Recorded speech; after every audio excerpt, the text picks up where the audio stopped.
Hi, this is Bethany Marshall from Morgan James Publishing, and today I'm with our author, Julie Kratz, who is the author of Lead Like an Ally, A Journey Through Corporate America with Proven Strategies to Facilitate Inclusion.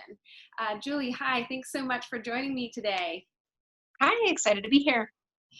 So I'd love to ask you some questions about your new book release. Congratulations on the launch of Lead Like an Ally. So could you just talk to us and tell us a little bit in your words, what is an ally and what is it that an ally might say or do? Yeah, an ally is somebody that stands with somebody that's different than themselves. So they oftentimes identify differently, whether that's race, religion, gender, abilities, sexual orientation. There's a variety of dimensions of diversity that an ally really honors the space and protects that space that somebody's in while listening to learn and strives to want to be helpful in not ways that I get to claim to be an ally, but that I want somebody to recognize me as an ally. Mhm. That's so powerful. So why would you say that now is a time for allies? It has been an interesting year, 2020. Um, and we went on a bit of a roller coaster ride where I think diversity and inclusion was somewhat paused given the risks that we were all facing from a public health perspective. And certainly, all that's still in the forefront, recent events with racial tensions has really shown us that racism still exists in America in 2020.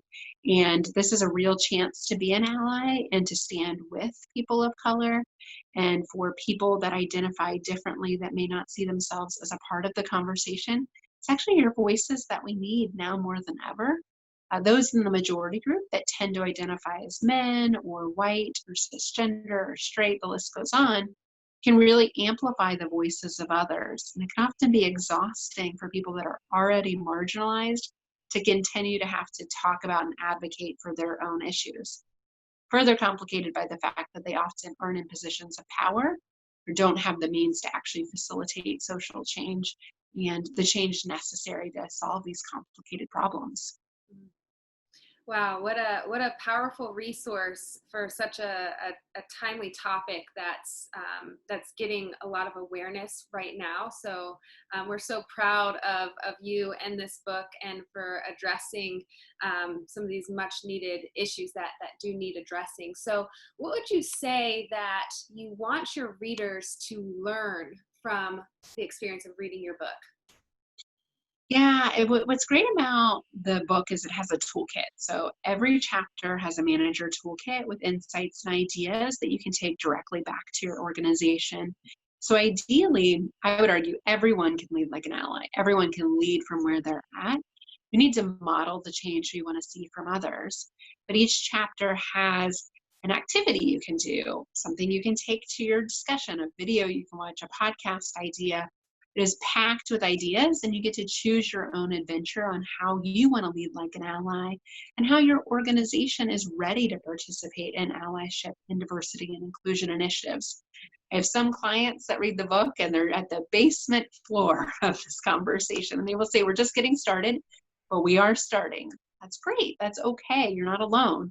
Other clients that have really hit the accelerator recently and are thankful they've been working on this for the last 5, 10 years. There's still more work to do. This is a journey, not a destination. And people need tools, they need education to close the gaps. We just don't know what we don't know. So the intent of the book is to give people those tools, those timely tools, as well as a checklist where you can identify the gaps that your organization might need to work on right now. That's amazing. So one kind of final question. Would you say that this book is for anybody at any level in an organization, or is this, who would be the ideal reader in an organization for your book? Ideally, most middle managers are white men. About 2/3 of that population identify as white and male. So I wrote the book with that intent. That would be ideally who picks up the book. But what I've realized overwhelmingly in the feedback from the book is that women striving to engage their allies find it very helpful. senior leadership teams, it's a great read along exercise. And again, they can unpack using the tools and guides to have that conversation. Anyone from bottom to top of an organization can apply the tools right away and lead from where they're at. But what's beautiful about that middle manager is they make a lot of the decisions about the employee experience, everything from recruiting to hiring to how we measure performance and separation decisions. A lot of the employee experience lives in the hands of the middle manager. So that's where I see it really providing the best application and speeding up cultural change, which oftentimes takes many, many years, if not longer.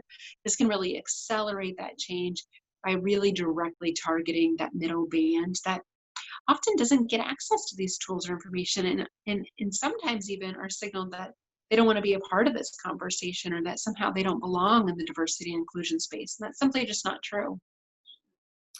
Amazing. Well, thank you again, Julie, for your time today to talk about your new book launch. Again, we're so excited and proud of you and the book here at Morgan James, and proud to be your publishing partner with Lead Like an Ally. Thanks for your time. Thank you.